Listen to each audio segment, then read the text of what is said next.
하나님 말씀은 마태복음 18장 15절로 20절입니다. 마태복음 18장 15절부터 20절 한 절씩 우리 교독하도록 하겠습니다. 내 형제가 너에게 죄를 짓거든 가서 단둘이 있는 자리에서 그에게 충고하여라. 그가 너의 말을 들으면 너는 그 형제를 얻은 것이다. 그러나 듣지 않거든 한두 사람을 더 데리고 가거라. 그가 하는 모든 말을 두세 증인의 입을 빌어서 확정 지으려는 것이다. 그러나 그 형제가 그들의 말도 듣지 않거든 교회에 말하여라. 교회의 말조차 듣지 않거든 그는 이방 사람이나 세리와 같이 여겨라.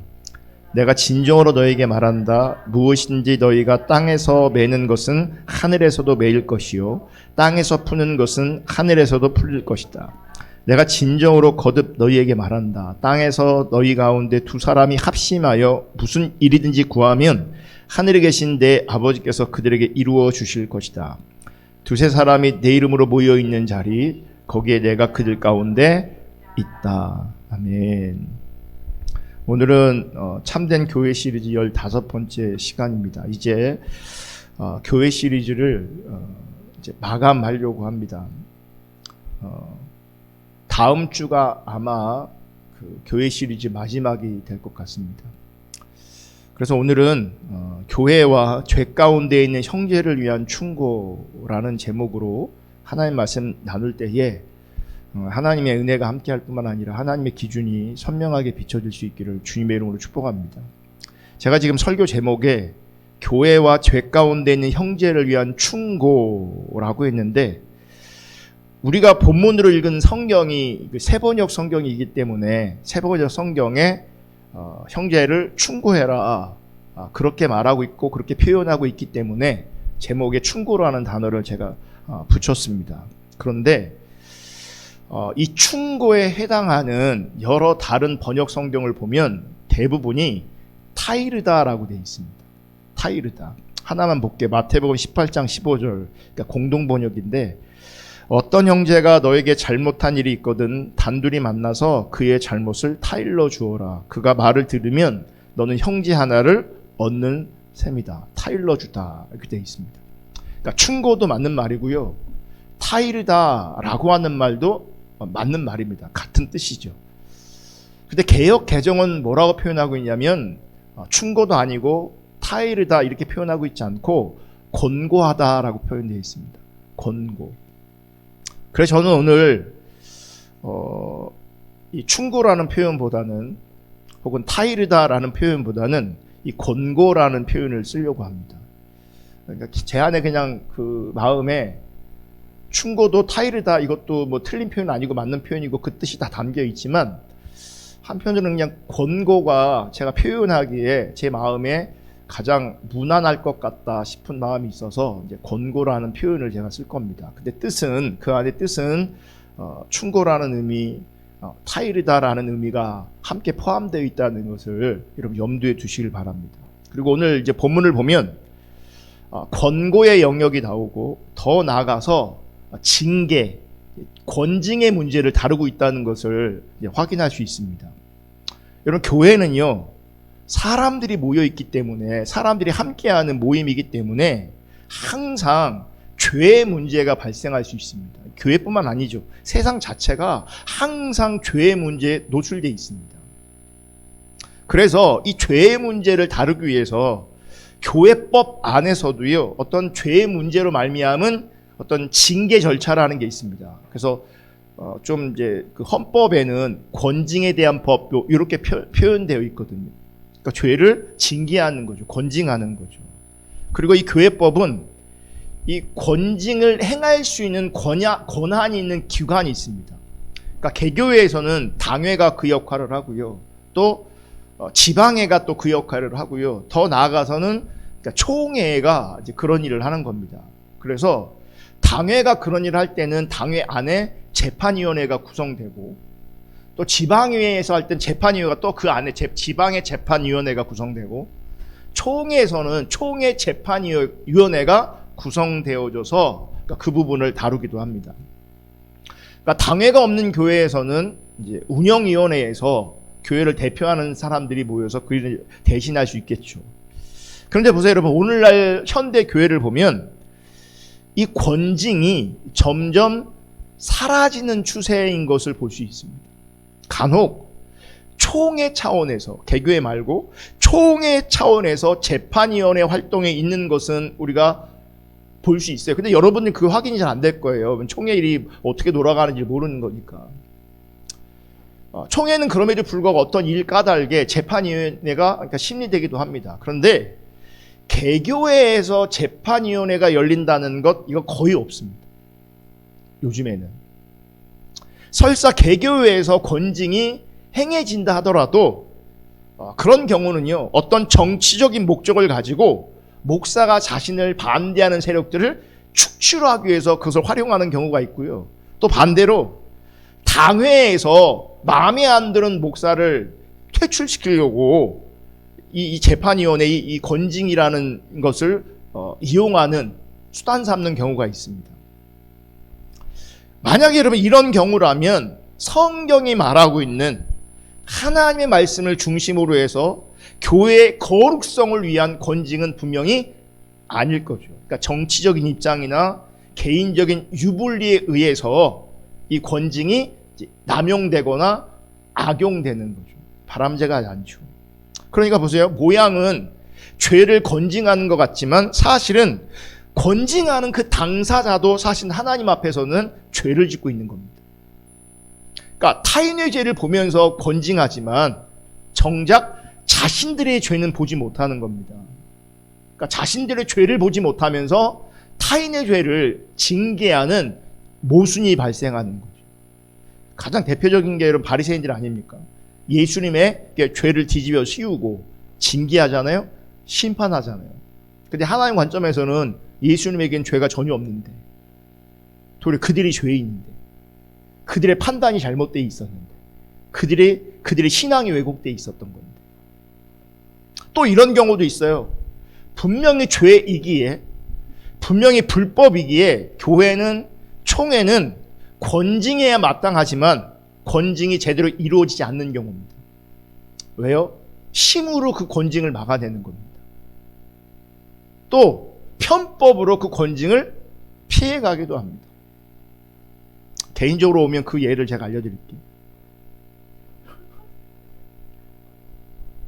오늘날 교회를 보면 이렇게 정치적인 권징 그리고 타락한 권징은 간혹 있지만 성경이 말하는 참된 권고, 성경이 말하는 참된 권징은 거의 찾아보기가 힘듭니다.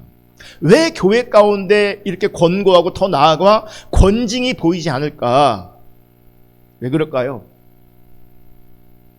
저는 개인적으로 먼저는요, 교회에 그런 권위가 없다고 생각합니다. 예전에는 교회가 공동체성이 굉장히 강했습니다. 그래서 교회에 권위가 있었기 때문에 포상도 권징도 가능했습니다. 의미가 있었습니다. 그런데 지금은 교회에 그런 권위가 없습니다. 그리고 사실은 성도들이요, 교회의 권위를 인정하는 게 아니라 오늘날 이 왜곡된 신앙 안에는 뭐가 있냐면 신앙을 소비하는 자세에 있습니다. 교회를 소비합니다. 설교를 소비합니다. 그러니까 내가 소비하는 입장이 있기 때문에 권위가 그곳에 있을 수가 없습니다. 권위를 주는 것처럼 보이지만 끝내 자기 마음이 안 들면요, 소비자의 입장으로 돌아가 버리는 거죠. 권위를 인정하지 않습니다. 그러니까 교회에 권위가 없기에, 만약에 그 교회가, 권위 없는 교회가 권징을 한다면 뭘 염려하는지 아십니까? 사람들이 교회를 떠날 것을 염려하는 겁니다. 그리고 실제로 권위가 없는 이유 중에 하나가 뭐냐면 떠나버리면 끝나는 겁니다.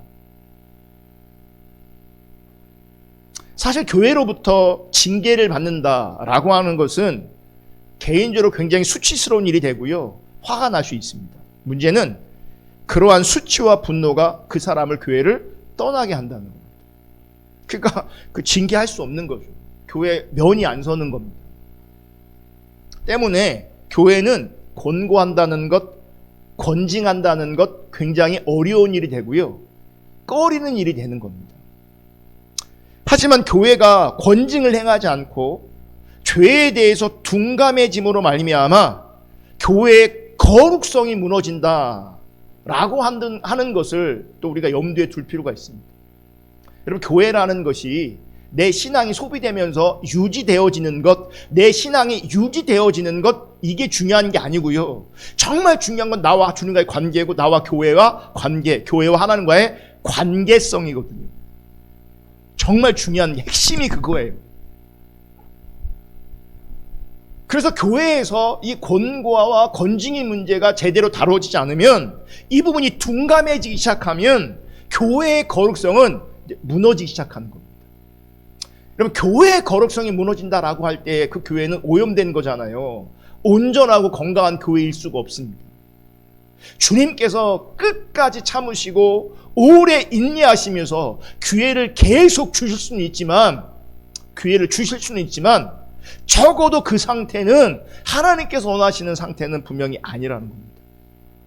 오늘 본문에 보면 교회가 죄 지은 자에 대해서 어떻게 할 것인가 라는 부분들이 나와 있습니다. 죄를 범한 형제가 있습니다. 그러니까 교회에 혹은 개인적으로 죄를 범한 형제가 있다면 가서 뭐 하래요? 권고하래요. 충고하래요. 타일리래요. 만일 그 권고를 들으면 형제를 얻게 된다라고 합니다. 얻는다라고 표현해요. 왜 얻는다라고 표현하면, 오늘은 읽지 않았지만 마태복음 18장에 어떤 비유가 나오냐면 잃어버린 양의 비유가 있어요. 그러니까 잃어버렸다라고 하는 반대 개념이 뭐겠어요? 얻는 거거든요. 그죠? 그러니까 죄를 지면 어떻게 되는 겁니까? 잃어버리는 겁니다. 잃어버리는 거예요. 근데 충고했는데, 권고했는데, 타일렀는데, 그래서 돌아오면, 그 말을 들으면 형제를 다시 얻게 되는 거예요. 하지만 듣지 않거든 어떻게 하라고요? 한두 사람을 더 데리고 가서 다시 증인을 세워서 뭐 하라고요? 권고하고 충고하고 타일리를 해요. 그래도 듣지 않으면 교회에게 말하고, 이제 교회가 말하는 거죠. 이제 교회가 교회의 대표성을 가진 분이 얘기하든 어쨌든 교회가 말하면 들으면 뭐예요? 얻는 것인데, 그 형제를 얻는 것인데, 만약 듣지 않으면, 교회가 말했는데도 듣지 않으면 어떻게 하라고요? 이방인처럼, 이방 사람처럼, 세리처럼 여기라는 거죠. 출교하라는 거예요. 그 공동체에서 제외되는 겁니다. 이게 권징이죠. 그러니까 권고로 출발했다가 뭘로 끝나는 거예요? 지금 말을 듣지 않으면 권징으로 끝나는 겁니다.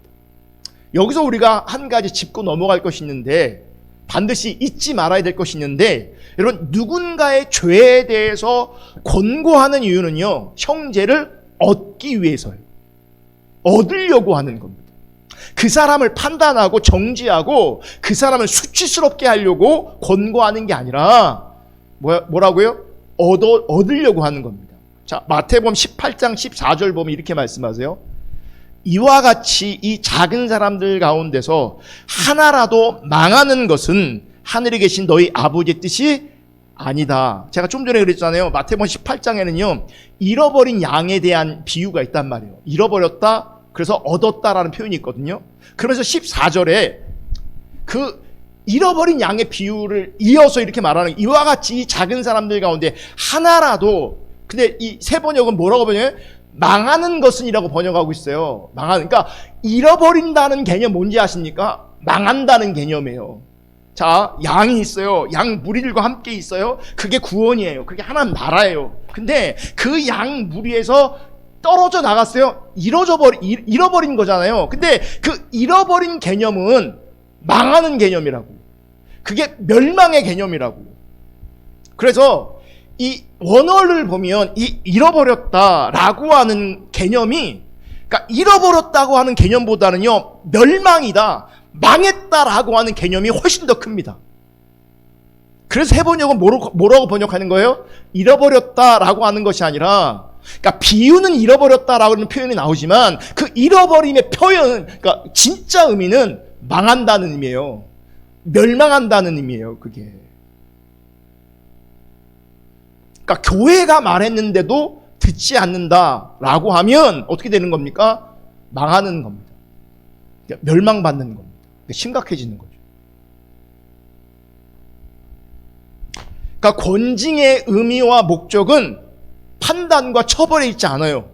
죄로 말미암아 망할 수 있는, 잃어버린 그 양을 찾는 것에 있는 겁니다. 찾는 것에. 또한 오늘 본문 뒤에 보면, 오늘 본문 뒤에 어떤 말씀이 나오냐면 용서에 대한 말씀이 나와요. 21절 이후에 보면 베드로가 용서에 대해서 묻잖아요. 몇 번 용서해야 됩니까? 그런 부분이 나오거든요. 그러면 연결시켜보면 오늘 본문은요, 심판을 위한 권징이 아니라 다시금 예수님의 용서의 은혜가 증거되는, 예수님의 용서 안으로 들어오라는 권징의 의미를 담고 있는 겁니다. 그러니까 이 권징 굉장히 중요하죠. 문제는 이거예요. 이 권징을 누가 할 수 있냐? 이 권징을 누가 할 수 있냐? 여러분, 누가 권고하고 누가 권징을 할 수 있느냐 문제는 결코 쉬운 문제가 아니에요. 제가 목회해보지만요, 제가 권징은 모르겠지만 권고는 제가 해야 되는 위치에 있는 사람이거든요. 그렇지 않습니까? 근데 여러분, 정말 어렵습니다. 당신은 이게 좀 부족합니다. 당신이 이게 참 연약합니다. 그렇게 살면 안 됩니다. 이렇게 말해줄 위치에 있잖아요, 사실은. 그리고 그렇게 해야 될 것 같은데 사실 정말 어렵습니다. 사실 여러분도 마찬가지입니다. 서로 보면 약함이, 죄까지는 아닐지 몰라도 여러 약한 부분들이, 보이는 부분들이 있을 수 있잖아요. 근데 그거 말하기, 그 권고하기, 그거 충고하기, 그거 타이르기 결코 쉬운 일이 아니잖아요. 누가 하느냐 그 일을. 그리고 누가 할 수 있느냐. 여러분, 가장 바람직한 참된 권고, 가장 바람직한 참된 권징은 오직 말씀의 능력으로 성령님이 행하셔야 됩니다. 아멘. 이렇게 하면 우리가 안 해도 되는 거구나. 그게 아니에요. 참된 권고와 참된 권징은 오직 말씀의 능력으로 성령이 행하시는 것이 맞지만, 그렇다고 해서 죄에 대해서 우리가, 혹은 죄에 대해서 교회가 무관심해도 된다라는 뜻은 아닙니다. 오늘 본문에서 말한 대로 죄를 범한 형제가 있다면 권고할 수 있어야 합니다. 충고할 수 있어야 합니다. 타일 수 있어야 합니다. 죄에 대한 권고를 통해서 자신의 죄를 깨닫게 되고, 그 죄를 깨달음으로 말미암아 예수님의 은혜의 세계로, 예수님의 통치의 세계로, 예수님의 그 용서의 세계로 다시 회복될 수 있다면 그건 형제를 다시금 얻는 일인데, 이게 그냥 얻었다라는 개념이 아니고요, 멸망에서 건진받은 거고 망하는 자리에서 건진받은 거라는 거예요. 이 일을 누가 하셔야 되는 거예요? 성령님이 하셔야 된다는 거예요. 이 일을. 그러니까 성령님이 그 일을 뒷받침해 주셔야 된다는 거예요. 근데 우리 현실은 제가 조금 전에도 언급했지만 죄 가운데 있는 분들에게 권고하는 문제를 굉장히 꺼려합니다. 꺼려해. 그러니까 어떻게 하는지 아십니까? 직접 안 하고요, 다른 사람한테 합니다. 그 사람 왜 주일날도 안 온대? 왜 그 사람 11주도 안 한대? 그 사람 왜 그런데? 그 사람한테 권고를 해야 되는데 이 사람한테 안 하고 딴 데다 한다. 딴 데다. 그러니까 본인은 답답해서 그러겠죠? 근데 그게 잘못하면 그게 또 뭐가 되는 겁니까?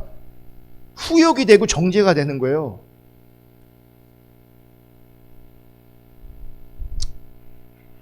왜 우리가 범죄한 자가 있다고 했을 때 권고하는 것이 꺼려지는가? 가장 먼저는요, 내가 누군가를 권고할 만한 자격이 안 된다고 생각하는 거예요. 자격이 없다고 생각하는 거예요. 두 번째는 상대방의 반응입니다. 상대방의 반응이 두려운 거죠. 그리고 어느 정도 예상도 됩니다. 네, 예상도 돼요. 뭐냐면 권고를 받아들여서 자신의 죄를 깨닫게 되면 참으로 다행스러운 일이고 감사한 일이지만, 그 권고를 들었을 때 그 상대방의 자존심이 상해. 그래서 반발해. 그러면 관계가 깨지잖아요. 관계에 문제가 생기거든요. 그죠? 그러니까 그 상대방의 반응이 두렵기도 하고 그 상대방의 반응이 예상되기도 하기 때문에 결국은 내가 꺼냈을 때 끝내 결과는 아름답지 못하고 관계만 애매해질 것이 보이니까 권고하는 것을 꺼리는 거죠. 두려워하는 거죠. 그런데 이것이 내가 권고할 때 그 대상이 성격이 정말 나빠서 성격이 지랄 맞아서 그런 게 아니고요. 사실 내가 누군가의 권고를 듣고 충고를 들을 때도 우리도 그럴 수 있어요. 사실 똑같아요.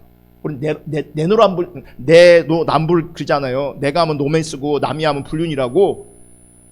우리는 그런 자기 중립적인 자세를 가지고 있어요. 그러니까 자기를 돌아봐야 돼요. 사실 우리 모두는요 그 자존심 때문에 그 자기 중심적인 그 자존심 때문에 누군가의 권고와 충고를요 사랑으로 받아들이지 않아요. 사랑으로 받아들이지 않아요. 그 권고해주는 사람을 통해서 말씀하시는 주님의 음성을 듣지 못해요. 그런 관점이 없어요. 자기 중립적인 자리에 있기 때문에. 그러니까 내가 할 때는 이게 하나님의 기준이라고 말할지 모르겠지만 들을 때는요 지는 뭐 잘하고 있나? 그러니까 반발이 되는 거죠. 서로 다 그러고 있는 거예요. 그러니까 서로 다 그러고 있으니까 뭐 하는 거예요? 서로 다 아는 거죠. 잘못 꺼냈다가는 이건 관계만 애매해진다. 관계만 서먹해진다. 그래서 교회 가운데 죄에 대한 권고와 충고가 점점점 사라지게 되고요. 그러니까 친분만 유지하게 되는 인간적인 모임이 되는 겁니다. 그렇게 되어지면. 그냥 서로 수다 떨고 호호하하하고 재밌는 얘기하고 그러다 마는 거죠. 이런 그게 세상 모임하고 뭐가 달라요? 이런 교회는요 죄가 다루어져야 되는 거거든요. 여러분 세상에서는 죄가 다루어질 수가 없어요. 죄가 다루어지지 않아요. 근데 그 부분이 우리 가운데 어렵다는 거죠. 여러분 고린도전서 5장에 보면 사도 바울이 범죄한 자를 용납한 고린도 교회를요 책망하는 내용이 나옵니다. 여러분 고린도 교회에 수많은 문제가 있었어요. 저는 고린도 교회 또 요한계시록에 뭐 이렇게 여러 문제 있는 교회들 바라보면서 옛날에는 교회가 그러면 막 그랬지만 또 한편으로는 그 속에 담겨있는 하나님의 은혜가 전 비춰져서 참 감사해요. 문제 많은 고린도 교회 하나님 포기하지 않으셨구나. 지금 문제 많은 사대교회 하나님께서 포기하지 않으셨구나. 문제 많은 그 라오디아 교회 하나님 포기하지 않으셨구나. 그래서 뭐 하시는 거예요? 지금 그들에게 말씀하고 있는 거예요. 기회가 아직도 있는 거예요. 아직 버리지 않으신 거예요. 아직 포기하지 않으신 거예요. 그래서 사도 바울을 통해서 뭐 하시는 거예요? 고린도 교회를 책망하기도 하는 겁니다. 여러분 고린도 교회에 정말 수많은 문제가 가득했지만 그 중에서도요 교회가 결코 용납할 수 없는 음행의 사건이 벌어졌어요. 근데 그 음행의 사건 내용을 들여다보면 더 심각해요. 아버지의 아내 즉 계모를 범하는 일이 생겨버렸어요. 이거는 사회적으로 지탄을 받는 거고요. 이거는 정말 충격적인 일이잖아요. 성경을 보면 이방인도 그런 짓은 안 한다 이렇게 나와 있어요. 확인해 볼게요. 고린도전서 5장 1절 2절. 너희 중에 심지어 음행이 있다 함을 들으니 그런 음행은 이방인 중에서도 없는 것이라. 누가 그 아버지의 아내를 취하였다 하는도다. 그리하고도 너희가 오히려 교만하여져서 어찌하여 통한이 여기지 아니하고 그 일 행하는 자를 너희 중에서 쫓아내지 아니하였느냐. 지금 교회에서 권징이 행해지지 않는다는 겁니다. 지금 문제는 고린도 교회는요 정말 엄청난 음행의 사건이 벌어졌음에도 불구하고 그 죄에 대해서 통한이 여기지 않았답니다. 통한이 여기지 않았어요. 그리고 그 음행한 자를 쫓아내지 않았어요.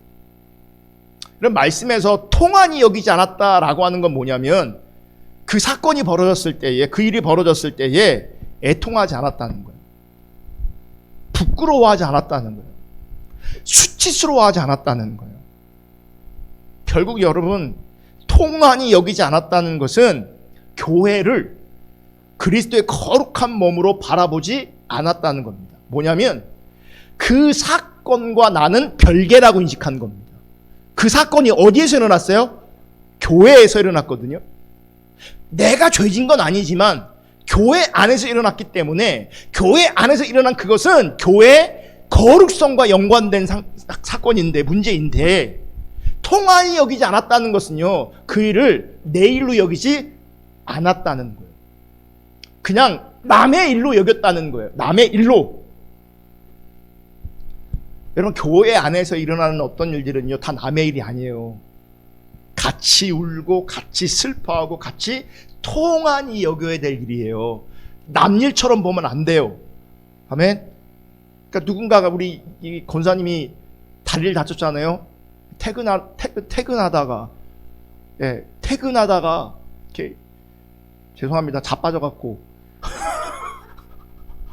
넘어져갖고 막 지금 막 한 달 넘게 막 휠체어 타고 방 안에 거늘러 다니, 지금도 막 목발 잡고 이렇게 오시잖아요. 그거 여러분, 그냥 안 됐네, 그냥 그러고 넘어갔다면요, 교회를 모르는 거예요 지금. 그러니까 내 발이 아픈 것처럼 얼마나 힘들까. 그래서 말은 표현하지 않아도요, 하나님 그 뼈 딱 붙여주세요. 떨어지지 않게 해주세요. 하나님 살 좀 빠지게 해주세요. 그래, 거동이 좀 편하잖아요. 죄송해요. 그러니까 늘 그게 뭐 하는 거예요? 통한이 여겨야 된단 말이에요. 어떤 일, 어떤 사건이, 어떤 가정에 일어났던 어떤 것들이 마음에 늘 불편함으로 이렇게 남아있어야 된다고요. 근데 보세요. 지금 엄청난 일이 벌어졌음에도 불구하고요, 남일처럼 여기는 거예요. 통한이 여기지 않았어요. 애통해야 하지 않았어요. 교회에서 이런 일이 일어난 것에 대해서 부끄럽게 여기지 않았어요. 수치스럽게 여기지 않았어요. 이 얘기는 교회를 그리스도의 거룩한 몸으로 바라보지 않았다는 것. 저는 성경을 보면서, 목회하면서요, 우리가 지금 뭔가를 하고 있고 참여하고 있고 은혜 받고 있고 이런 모든 것들이 여러분 허상일 수 있다는 걸 아셔야 돼요. 하나님 앞에서는 정말 고도의 영적 집중력과 고도의 영적 분별력을 가지고요, 정말 나의 신앙을 점검할 필요가 있어요. 여러분, 신앙은요, 어찌저찌가 묻어가는 게 아니에요. 그런 성질이 아니에요. 그래서 성경을 통한 참된 신앙이 무엇인가를 분명하게 볼 수 있어야 되고, 그것을 기준 삼아 나를 항상 돌아봐야 돼요.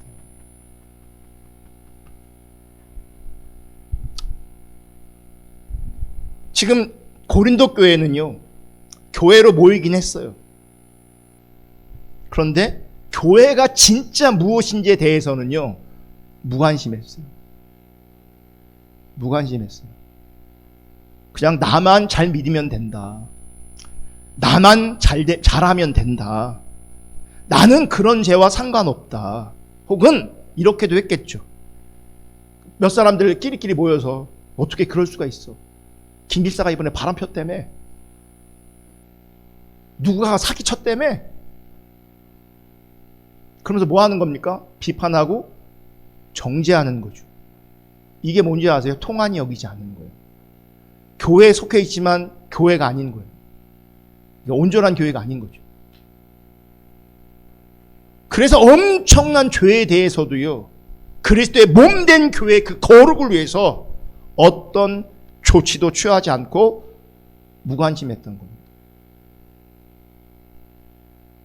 여러분, 사람들은요, 신앙을 예수님과 나와 개인적인 관계로만 생각합니다. 그게 전부인 거로 생각합니다. 근데 성경을 보면 분명히 나와 개인적으로 주님과 관계 맺는 것, 관계 되어지는 것 굉장히 중요한 요소이고요, 본질적인 요소입니다. 그런데 거기서 멈추지 않습니다. 그리스도의 몸이라는 관계로 연결되어 있다는 걸 기억하세요. 근데 오늘날 이 교회관이 타락해 있어갖고요, 왜곡되어 있어갖고요, 그냥 교회만 출석하고 예배에 동참하면 내가 신앙이 있다고 여기는데, 진짜 교회는요, 그리스도의 몸으로 서로 연결되어 있어야 되는 겁니다. 그러니까 우리 이게 왜곡된 신앙 중에 하나가 뭐냐면 교회는 안 보이고 나와 개인적인 관계만 추구한다라고 하면 그게 왜곡된 신앙이에요. 그 거짓 신앙이에요. 교회는요, 신앙생활함에 있어서 혹은 주님을 따라감에 있어서 뗄래야 뗄 수 없는 존재입니다. 왜요? 그리스도의 몸으로 엮여 있는 거기 때문에 그래요. 그리스도의 몸이에요. 그래서 같이 뭐 하는 거예요? 통한이 여길 수 있어야 되는 거예요. 우리 안에서. 그럼 보세요. 대형화되는 것, 이건 바람직하지 않아요. 왜냐면 같이 통한이 여길 수가 없어요. 뭔 일이 일어난지도 몰라요. 누가 죽어나가도 몰라요. 그게 진짜 교회인가? 여러분 정말 우리 시대의 교회가 어떻게 흘러가고 있는지를 보셔야 돼요. 저는 앞으로 시간이 가면 갈수록 하나님께서 어떤 강력한 부흥의 역사로 임하지 않는 한, 그러니까 상식적인 전망을 하면 보세요. 미국 교회 무너지고 있고요. 영국 교회 이미 많이 무너졌고요. 선교적 교회라는 말이 나왔을 때 왜 나온지 아십니까? 영국 출신 선교사님이 인도 사역을 선교사로 사역하다가 은퇴해서 영국 본국으로 돌아왔더니 영국이 선교지가 돼 있더래요. 그래서 선교적 교회 이런 개념들이 그때부터 막 나오기 시작하는 거예요. 여러분 상식적으로 하나님의 정말 특별한 일을 행하지 않으시면 우리 한국 기독교도요 소수 종교로 전락할 겁니다. 이런 와중에도요 영국에 어떤 부흥하는 교회가 있어요. 이런 와중에 미국에 부흥하는 교회가 있어요. 그런데 전체적인 분위기 그게 모델이냐? 모델일 수 없죠. 전반적으로는 다 죽어가고 있는데 뭐가 하나님 앞에서 사는 것인지, 뭐가 하나님 앞에서 교회의 다음인지를 고민하셔야 되는 거예요. 여러분 교회는요 그리스도의 지체 몸으로 연결되어 있습니다. 그러니까 개인적인 주님과의 관계도 굉장히 중요하지만 더불어서 몸의 지체로서 이 교회의 공동체로서 주님과 교제하는 것, 주님을 따라가는 것이 굉장히 중요합니다. 그래서 주님을 따라간다고 하는 것은요 개인이 주님을 따라가는 것 플러스 공동체가 주님을 따라가는 것, 이게 같이 있어야 그게 주님을 따라가는 겁니다. 그러니까 교회는 상관없이 개인적으로 주님 찾는 사람들이 있잖아요. 그건 반쪽이에요. 그건 반쪽이에요. 그건 온전한 거 아니에요. 그 건강한 거 아니에요. 바람직한 거 아니에요. 성경적인 거 아니에요. 개인과 교회가 같이 주님을 따라가야 돼요. 내가 개인이 주님을 교제하지만 교회를 통해서도 주님과 교제하고, 개인이 주님을 따라가지만 교회를 통해서 주님의 몸된 교회를 통해서 주님을 따라가야 하고 주님을 함께 해야 되는 거예요. 기억하세요. 우리가 그리스도의 몸이라는 관계로 연결되어 있다는 것을. 여러분 제가 묵뚝뚝하잖아요. 표현도 많이 안 하고요. 저는 근데 교회 안에 연결되어 있는 게 느껴져요. 제가 어떤 경우는 되게 심란하기도 하고요. 되게 아프기도 하고요. 네, 그래요. 왜 그런지 아십니까? 다 연결되어 있어서. 여러분하고 연결되어 있어서 그래요. 여러분을 생각해서 그래요.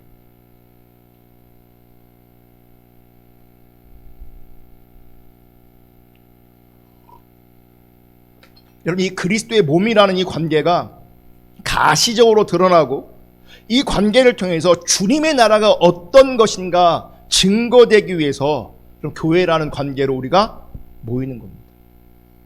교회는요 내가 소비하는 게 아닙니다. 교회를 통해서, 나를 부르신 그 교회를 통해서 하나님 나라를, 그분의 은혜와 그 사랑을 드러내는 겁니다. 나를 부르신 그 부르심의 자리에서, 우리를 부르신 그 부르심의 자리에서 주님을 따라가는 겁니다. 그리스도의 몸의 관계에서. 그래서 여러분 교회에서 나만 잘하면 되지, 혹은 나만 문제 없으면 되지 라고 하는 사고방식은 절대 옳지 않습니다. 절대. 그래서 성숙한 사람은요 우리 안에 약한 분들을 위해서 기도하는 분이 성숙한 겁니다. 그게 성숙인 겁니다. 그래서 약한 분들을 축복해주고 중보해주고 기도해주고 또 섬겨주고, 이게 성숙한 겁니다. 성경 지식이 많은 게 성숙한 게 아니고요. 뭐 영적으로 뭐 봤다 들었다 이게 성숙한 게 아니고요. 그래서 지난주 본문에 서로 뭐 하라고요? 대접하라고요. 서로 뭐 하라고요? 봉사하라고요. 서로 뭐 하라고요? 사랑하라고요. 어느 시대를 살아가는 사람들이요? 말세를 살아가는 사람들이. 그 일을 위해서 뭐 하라고요? 정신을 차리고 기도하라고요.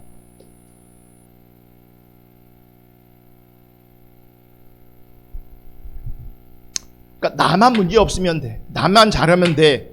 이거 옳지 않습니다. 나는 내 방식대로 신앙생활 할 거야. 그건 옳지 않습니다.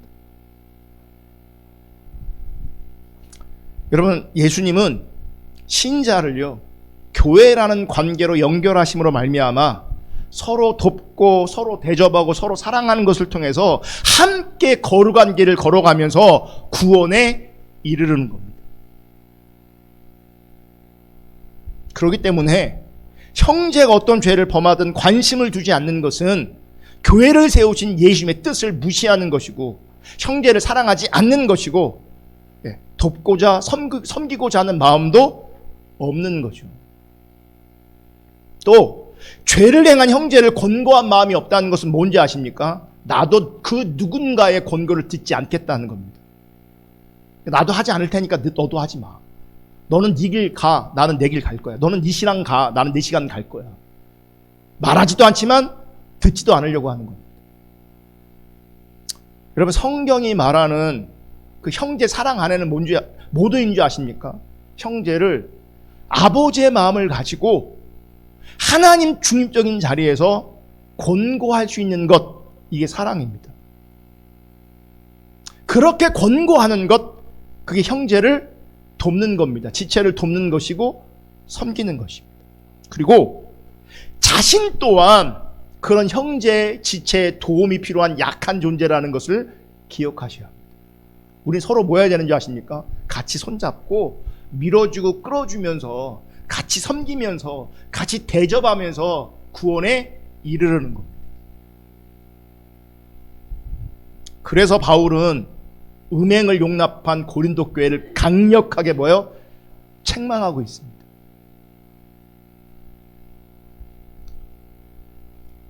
사실 이 권고의 문제, 더 나아가 이 권징의 문제, 나와 우리와 크게 상관없는 말씀처럼 들리기도 합니다. 있어봐야 이제 소소하게 있을 수 있죠. 크게 거창하게 권고한다, 권징한다, 우리가 그런 일이 뭐가 있겠어요. 하지만 소소하게 그런 일이 있을 수 있거든요. 그러면 오늘 말씀이 나와 우리에게 큰 상관이 없는 말씀인가? 그렇진 않아요. 여러분, 말씀을 통해서 우리는 매일매일 일단 권징을 받고 권고를 받고 살아야 합니다. 매일매일 삶 속에서 말씀을 통한 권고가 우리 가운데 실제이기를 축복하고요.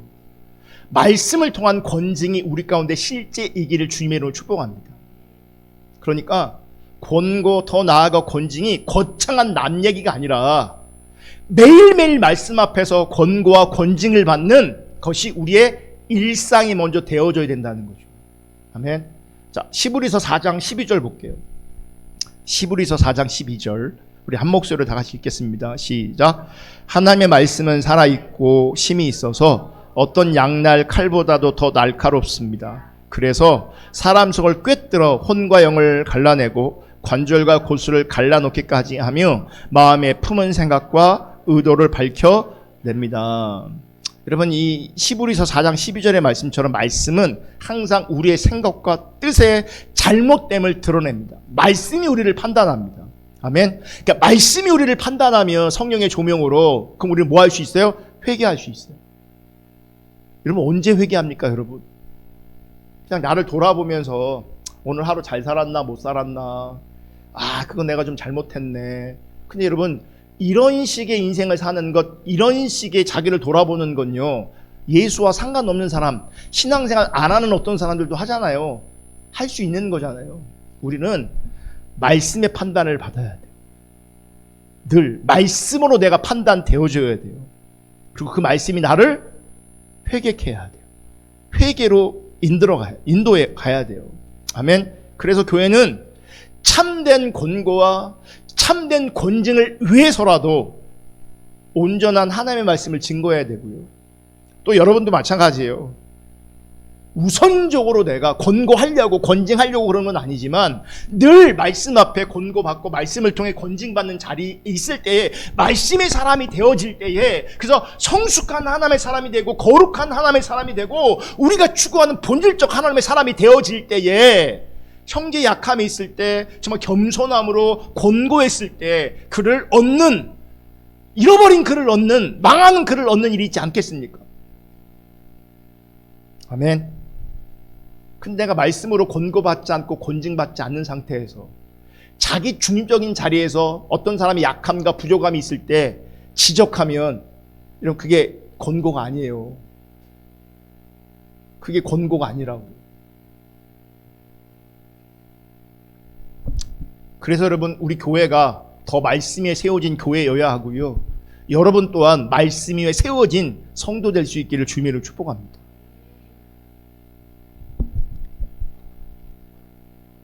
여러분 말씀 위에 세워진 교회는 지상에 독립된 교회로만 존재하는 것이 아니고요.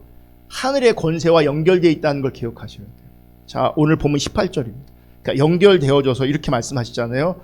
내가 진정으로 너에게 말한다. 무엇이든지 너희가 땅에서 매는 것은 하늘에서도 매일 것이요 땅에서 푸는 것은 하늘에서도 풀릴 것이다. 이게 무슨 말이냐면 교회는요. 하늘과 연결되어 있다는 거예요. 교회는 하늘의 권세와 연결되어 있다는 거죠. 즉 교회는요 세상에 속하지 않았다는 겁니다. 세상에 종속되어 있지 않다는 겁니다. 그러므로 교회는 신자 포함해서 신자는 세상의 것으로 권세를 삼고자 해서는 이런 거룩한 그러니까 안 되는 거죠. 그러니까 세상의 것으로 권세를 잡으려고 하는 것이 아니라 하늘의 권세와 연결되어 있어야 된다는 겁니다. 왜요? 교회는 거룩한 종말론적 공동체이기 때문에 하나님과 연결되어 있을 때 진짜 의미가 있는 것이지 세상의 의미를 두고 세상 것으로 심삼고 권세 삼으려고 한다면 그건 진짜 교회의 모습을 상실한다는 겁니다.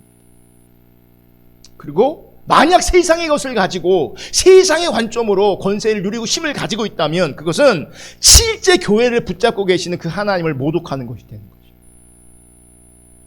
그러니까 교회가 사이즈를 자랑한다? 교회를 모독하는 겁니다. 그 교회를 붙잡고 계시는 수를 자랑하고 건물을 자랑한다? 이거는요 그 교회와 연결된 그 하나님을 모독하는 거죠. 그래서 교회는 죄를 철저하게 할 수만 있으면 배격할 수 있어야 합니다. 왜냐하면 교회가 나아갈 길은 거룩이기 때문에 그래요. 여러분 구약에서 하나님은요 선지자를 세워서 말씀하셨어요. 신약에서는 사도들을 통해 말씀하셨어요. 그래서 누구든지 이 선지자와 사도들의 증거를 듣지 않고 거부한다면 그들은 하나님을 거부한 것이 됩니다. 그래서 뭐예요? 하나님을 거부하는 것이니까 잃어버렸다, 망한다 이런 표현을 쓰는 거예요. 말씀을 거부하면 여러분 망하는 겁니다. 그리고 지금은 어떻게 하시냐? 우리 가운데 교회로 지체로 모이게 하시는 거죠. 그러니까 우리가 서로 무슨 역할을 하는 거예요? 선지자의 역할, 사도의 역할을 할 수 있는 거예요. 때문에 중심에서 하나님의 말씀과 기준을 가지고 아버지의 마음을 가지고 권고했는데 그 권고를 듣지 않으면 하늘의 권고를 듣지 않는 겁니다. 하늘의 권고를. 우리가 그렇게 연결되어 있다는 걸 기억하셔야 돼요. 아멘. 교회의 배후에 하나님이 계신 것처럼 말씀의 권위 배후에 하나님이 계시다고요. 내가 말씀을 전한다면 하나님의 기준을 말한다면 그 배후에 누가 있는 겁니까? 하나님 계시는 거예요. 선지자의 배후에 하나님 계셨던 것처럼 사도의 배후에 하나님 계셨던 것처럼. 그래서 여러분 이런 의미에서 교회는 말씀에 더 붙잡혀야 되고요. 성도는 더 말씀에 붙잡혀 있어야 합니다. 그런 관점에서 교회는 권고와 권징에 대해서 소홀히 여기면 안 되는 겁니다. 왜냐하면 서로 세워줘야 되니까, 서로 빚어져야 되니까, 하나님 앞에 서로 온전해져야 되니까 그 하나님의 기준과 말씀을 통하여 서로 권고함으로 서로 온전해지는, 서로 아름답게 하나님 앞에 빚어지는 그런 참된 공동체가 될 수 있기를 주님의 이름으로 축복합니다. 다시 한번 부탁드리는데 그래서 말씀의 사람 될 수 있기를 축복합니다. 그럼 기도도요, 말씀이 동반된 기도가 건강한 거지, 말씀 없는 기도는 건강하지 않아요. 말씀이 중요한 겁니다. 하나님의 음성, 말씀, 성경을 통해서 우선 말씀하십니다. 분별, 성경을 통해 하는 겁니다. 말씀의 사람이어야 되는 거예요. 여러분, 큐티 게을르게 하는 거, 성경 멀리 하는 거, 그래서 그건 죄가 되는 겁니다. 그건 죄입니다. 아멘. 우리요, 마스크 쓰라고 하잖아요. 왜요? 건강 때문에 쓰라고 하잖아요. 이 마스크 쓰는 것보다 여러분 큐티하는 게 훨씬 더 중요한 겁니다. 하나님 말씀 읽고 묵상하는 게 훨씬 더 중요한 겁니다. 아멘.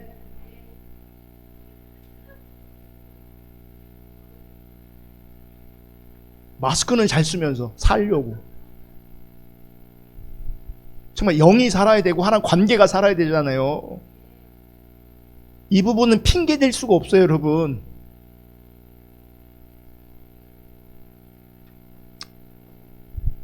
이 권고와 권징은 말씀 안에서만 가능하기 때문에 우리 모두가 정말 말씀의 사람이 되어야 합니다. 아멘. 저는 오늘 말씀 앞에 우리 모두가 참 겸손해야 된다고 생각합니다. 혹시 오늘 말씀을 잘못 이해해서 자기 중립적인 자리에서 지적질하면서 그렇게 권고라고 오해하시면 안 됩니다.